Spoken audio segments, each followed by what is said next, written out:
Hello defence lovers, आज की top headlines कुछ इस प्रकार है। सैटेलाइट इमेजेस ने किया चीन के झूठ का खुलासा। भारत सरकार ने दी आर्मी को पूरी छूट, कहा दिल्ली के आदेश का इंतजार करने की जरूरत नहीं। पीएम मोदी ने कहा वीर जवानों का बलिदान व्यर्थ नहीं जाएगा। चाइनीज मीडिया ग्लोबल टाइम्स की भारत को एक और फर्जी चेतावनी। और अमेरिकन कंपनी लॉकहीड मार्टिन को प्राप्त हुआ इंडियन नेवी के MH-60R हेलीकॉप्टर्स का कस्टमाइजेशन कॉन्ट्रैक्ट।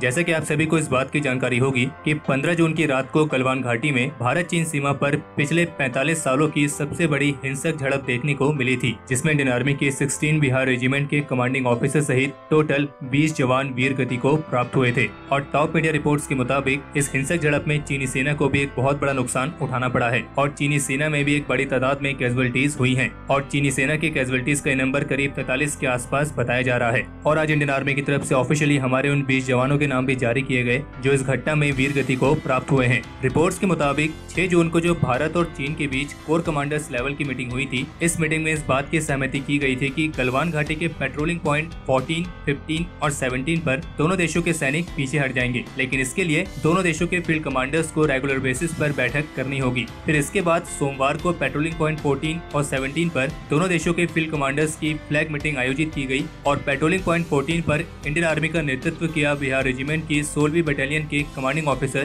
कर्नल बी संतोष बाबू ने, और जबकि पेट्रोलिंग पॉइंट 17 पर भारत की तरफ से एक ब्रिगेडियर स्तर के अधिकारी ने फ्लैग मीटिंग में हिस्सा लिया और चाइना की तरफ से भी एक सीनियर कर्नल ने इसमें हिस्सा लिया था। और सोमवार को पेट्रोलिंग पॉइंट 14 पर एक लंबी मीटिंग चली थी, जिसमें यह फैसला लिया गया था कि दोनों देशों के सैनिक कम से कम 2.5 से 3 किलोमीटर पीछे चले जाएंगे। लेकिन रात के बाद जब इंडियन आर्मी की एक छोटी पेट्रोलिंग पार्टी इस बात की पुष्टि करने गई कि मीटिंग में जिस बात पर सहमति बनी थी उसे चीनी सेना ने माना है या नहीं, और जानकारी के मुताबिक जैसे ही इंडियन आर्मी की पेट्रोलिंग पार्टी उस ऊंची पहाड़ी पर पहुंची जहां पे चीनी सैनिक होने की आशंका थी, चीनी सैनिकों ने घात लगाकर भारत की इस पेट्रोलिंग पार्टी को घेर लिया और मारपीट शुरू की। और जैसे ही कर्नल संतोष बाबू और उनके सैनिकों को इस झड़प की जानकारी मिली तो वे भी तुरंत उस झड़प वाली जगह पर पहुंच गए। और चूंकि दोनों देशों के कोर कमांडर्स की मीटिंग में ये फैसला लिया गया था कि विवादित इलाकों में सैनिक बिना हथियारों के ही रहेंगे, और इसी वजह से न तो कर्नल संतोष और न ही उनके किसी भी सैनिक के पास किसी भी तरह का हथियार था, और ऐसे में दोनों तरफ के सैनिकों ने एक दूसरे को पहाड़ी से नीचे फेंकना शुरू कर दिया और पहाड़ी के जिस टुकड़े पर वो झड़प हो रही थी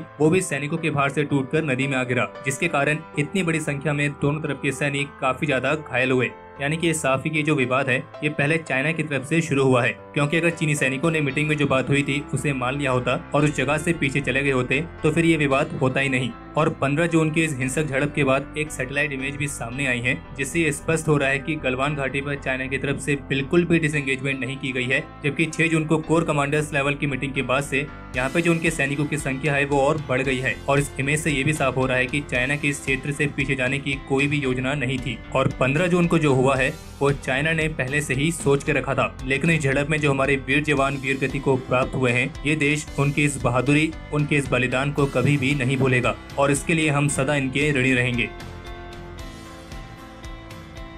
लाइन ऑफ एक्चुअल कंट्रोल पर चाइना के साथ तनाव बढ़ जाने के बाद से केंद्र सरकार की तरफ से इंडियन आर्मी को इमरजेंसी पावर्स दी गई हैं और साथ ही सरकार की तरफ से आर्मी को एक कहा गया है कि वे मौजूदा परिस्थिति को देखते हुए स्वयं फैसला ले सकते हैं। यानी कि सरकार की तरफ से आर्मी को पूरी छूट दे दी गई है कि सीमा पर स्थिति के अनुसार उन्हें जो सही लगता है वो उसे कर सकते हैं, और ऐसा करने के लिए उन्हें केंद्र सरकार से किसी भी ऑर्डर के इंतजार करने की जरूरत नहीं है। हालांकि दोनों देशों के बीच इस तनाव को कम करने के लिए बातचीत शुरू की गई है, लेकिन सोर्सेज का कहना है कि सरकार अब इस स्तर पर कोई भी मौका नहीं छोड़ना चाहती है, और खास करके 15 जून वाली घटना के बाद। और इसी वजह से केंद्र सरकार ने इंडियन आर्मी को फ्री हैंड दे दिए हैं और सरकार की तरफ से इंडियन आर्मी को जो इमरजेंसी पावर्स दी गई हैं उसके अनुसार इंडियन आर्मी अब सीमा पर अपने अनुसार और स्थिति को देखते हुए खुद से सैनिकों और हथियारों की तैनाती कर सकती है, क्योंकि भारत एक बार चाइना पर भरोसा करके देख चुका है और उसका परिणाम हम सभी को मालूम है क्या हुआ है। और भारत सरकार ने चीफ ऑफ डिफेंस स्टाफ को सारी जरूरी रिक्वायरमेंट्स को पूरा करने के लिए इंडियन आर्म फोर्सेस की तीनों सर्विसेज के साथ कोऑर्डिनेट करने के लिए कहा है,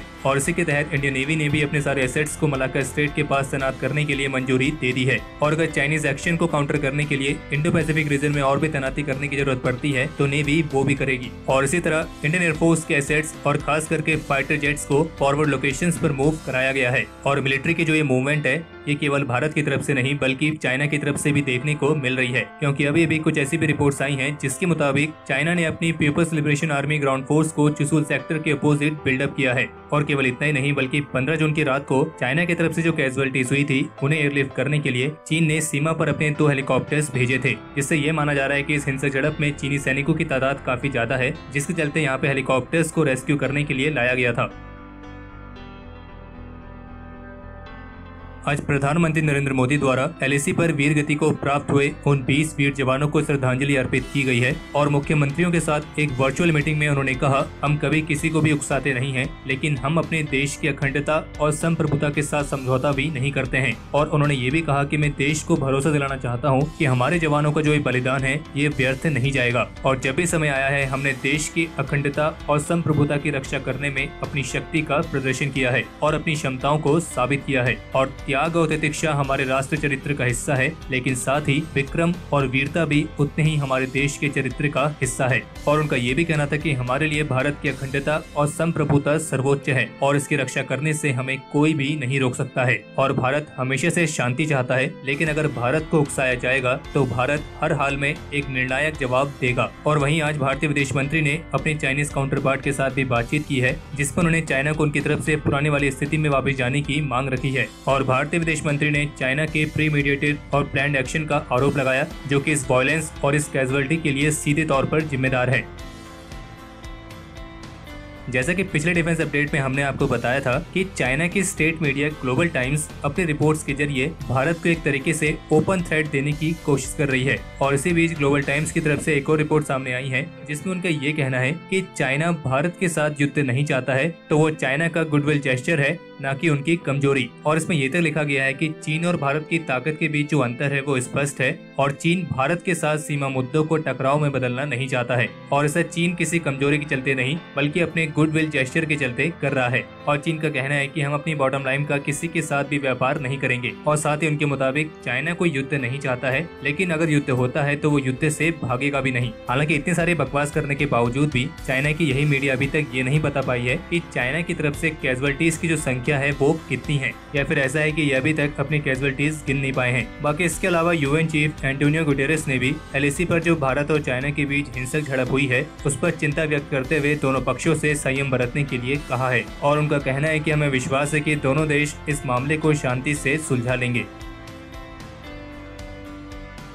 US department of defence contract की तरफ से घोषणा की गई है कि अमेरिकन कंपनी लॉकहीड मार्टिन ने इंडियन नेवी के 24 सिकोर्स्की MS-60R हेलीकॉप्टर्स को कस्टमाइज करने के लिए $375 मिलियन का कस्टमाइजेशन कॉन्ट्रैक्ट हासिल किया है, जिसमें लॉकहीड मार्टिन इन 24 MS-60R हेलीकॉप्टर्स के हार्डवेयर और सॉफ्टवेयर को भारत की जरूरतों के हिसाब से मॉडिफाई करेगी।